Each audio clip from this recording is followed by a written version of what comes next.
जनसत्ता संपादकीय गति 110 शब्द प्रति मिनट। Be ready, 3, 2, 1 start.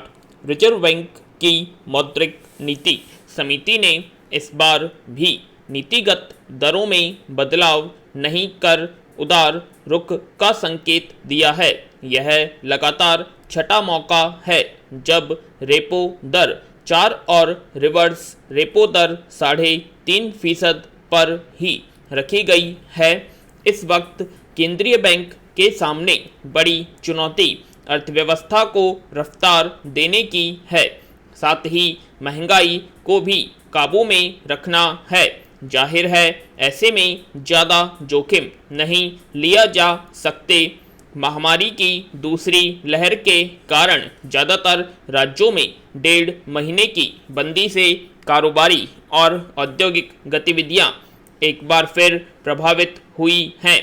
2 महीने पहले ही मौद्रिक नीति समिति ने आर्थिक वृद्धि को गति देने के लिए जो कदम उठाए थे उन्हें इससे धक्का लगा है।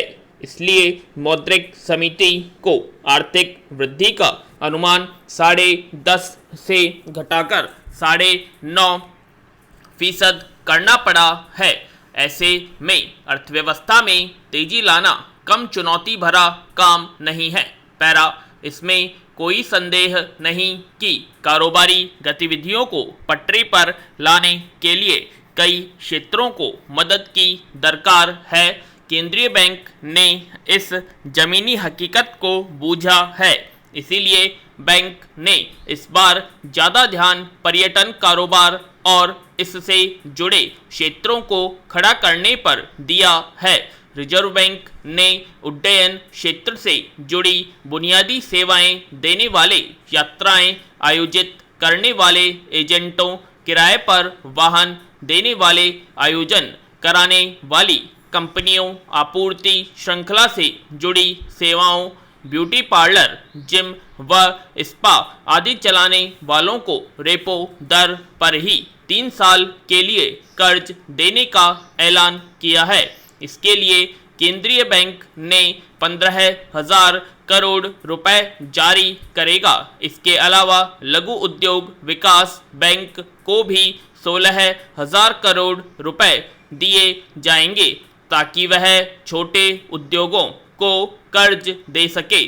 केंद्रीय बैंक की यह पहल आर्थिक गतिविधियों में तेजी लाने में बड़ी भूमिका अदा कर सकती है, लेकिन इसके लिए व्यावसायिक बैंकों को रुचि लेनी होगी और साथ ही थोड़ा जोखिम भी उठाना पड़ेगा। अभी तक देखने में यह आया है कि व्यावसायिक बैंक के रुख के कारण नीतिगत दरों में कमी का फायदा लोगों तक पहुंच नहीं रहा है। आर्थिक वृद्धि का लक्ष्य हासिल करने के लिए जरूरी है कि उद्योगों को तत्काल मदद दी जाए। गौरतलब है कि बढ़ती महंगाई ने भी सबके पसीने छुड़ा रखे हैं। चालू वित्त वर्ष में खुदरा महंगाई 5.1% रहने का अनुमान है। महंगाई का रुख काफ़ी कुछ मानसून पर भी निर्भर करेगा। इसके अलावा कच्चे माल की कमी, उत्पादन और आपूर्ति के हालात से सरकार कैसे निपटती है, इससे भी महंगाई की दशा दिशा तय होनी है। हालांकि पेट्रोल और डीजल के दाम जिस तरह आसमान छू रहे हैं, उनसे तो लगता नहीं कि महंगाई थमेगी। पिछले कुछ महीनों में खाने के तेलों से लेकर अंडे, दालें, मांस आदि के दाम 1.5 गुने से भी ज़्यादा बढ़े हैं। अंतर्राष्ट्रीय बाजार में जिंसों के भाव भी उछाल पर हैं और भारत के घरेलू पर इसका असर न पड़े ऐसा संभव नहीं है। दूसरी ओर रसायन, कागज, कपड़ा क्षेत्र आदि में इस्तेमाल होने वाला कच्चा माल भी महंगा होता जा रहा है। जाहिर है उत्पाद भी महंगे होंगे और महंगाई की मद में बढ़ने वाली एक एक पाई आम आदमी की जेब से ही निकलेगी। इन हालात में महंगाई को 4% के दायरे में रखना केंद्रीय बैंक के लिए आसान तो नहीं होगा। संकट से निपटने के लिए रिजर्व बैंक के प्रयासों में कमी नहीं है। देखने की बात बस यह है कि ये कोशिशें कितनी कामयाब होती हैं।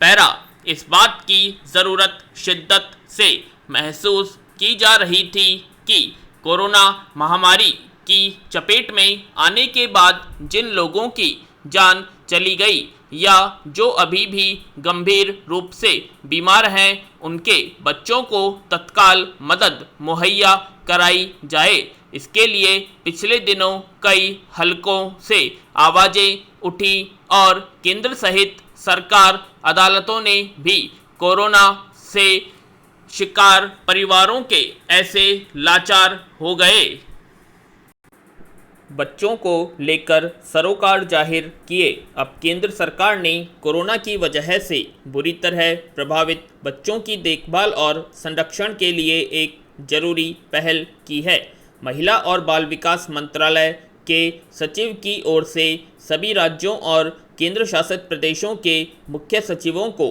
पत्र लिखकर ऐसे बच्चों की देखभाल और संरक्षण के लिए दिशा निर्देश दिए गए हैं। इसके तहत सर्वेक्षण और संपर्क के जरिए संकटग्रस्त और प्रभावित बच्चों को पता लगाकर उनका ब्यौरा तैयार करने के साथ साथ उन्हें मुख्यधारा में लाने और उनका जीवन सुगम बनाने के लिए राज्यों, जिलाधिकारियों, पुलिस, पंचायती राज संस्थाओं और स्थानीय निकायों की जिम्मेदारियां तय की गई हैं। मकसद यह है कि महामारी के दौरान बच्चों का बेहतर हित सुनिश्चित किया जा सके। पैरा, गौरतलब है कि कोरोना विषाणु के संक्रमण की दूसरी लहर के दौरान ऐसे तमाम लोग बुरी तरह बीमार हुए जिनका इलाज अभी चल रहा है। कई मरीजों के बच्चे आज लाचारी की हालत में पहुंच चुके हैं। इससे भी ज़्यादा बुरी दशा उन बच्चों की हुई जिनके माता पिता या उनमें कोई एक संक्रमण का शिकार हुए और उनकी मौत हो गई। खासतौर पर ऐसे परिवारों के बच्चों के जीवन के बारे में कल्पना भी तकलीफदेह है। जिनके दूसरे संबंधी नहीं थे, वे उनकी मदद के लिए आगे नहीं आए। ऐसे में समाज की भूमिका बनती थी कि वह उनकी सहायता के लिए कुछ करे, लेकिन इस महामारी ने अपने साथ जुड़े खतरों के समांतर लोगों की संवेदनशीलता भी घातक असर डाला है और उन्हें दायरों में समेट दिया है। ऐसे में सरकार की सीधी जिम्मेदारी बनती है कि वह महामारी की परोक्ष मार से जीवन के लिए जद्दोजहद करते ऐसे बच्चों की सुध ले और उनकी ज़िंदगी को बेहतर बनाने के लिए ठोस पहल करे। यूँ पिछले हफ्ते सुप्रीम कोर्ट ने भी इसी मसले पर एक अहम सुनवाई के दौरान यह कहा था कि बड़ी संख्या में बच्चे अनाथ हुए हैं। अदालत ने राज्य सरकारों को यह निर्देश दिया था कि वे जल्द से जल्द अनाथ हुए बच्चों की पहचान करें और उनकी देखभाल के लिए कदम उठाए। पैरा, इसी संदर्भ में राष्ट्रीय बाल अधिकार संरक्षण आयोग ने सुप्रीम कोर्ट में दिए एक हल्फनामे में कहा है कि राज्यों से मिले आंकड़ों के मुताबिक देश में 9,346 बच्चे ऐसे हैं जो कोरोना संक्रमण की वजह से अपने माता पिता से किसी एक को खो चुके हैं। इनमें से 1,700 से ज़्यादा बच्चों के माता पिता की मौत कोरोना विषाणु के संक्रमण से हो गई। जिस दौर में महामारी पर काबू पाने के लिए चारों तरफ सामान्य जनजीवन लगभग बाधित है, उसमें ऐसे बच्चों के दुखों का सिर्फ अंदाज़ा ही लगाया जा सकता है। अभावों के बीच जिंदा बचे रहने की चुनौती के बीच वे जिस सदमे से गुजर रहे होंगे, उसमें उनके संरक्षण के साथ साथ उन्हें मनोवैज्ञानिक सलाह और सहयोग की भी बेहद ज़रूरत है।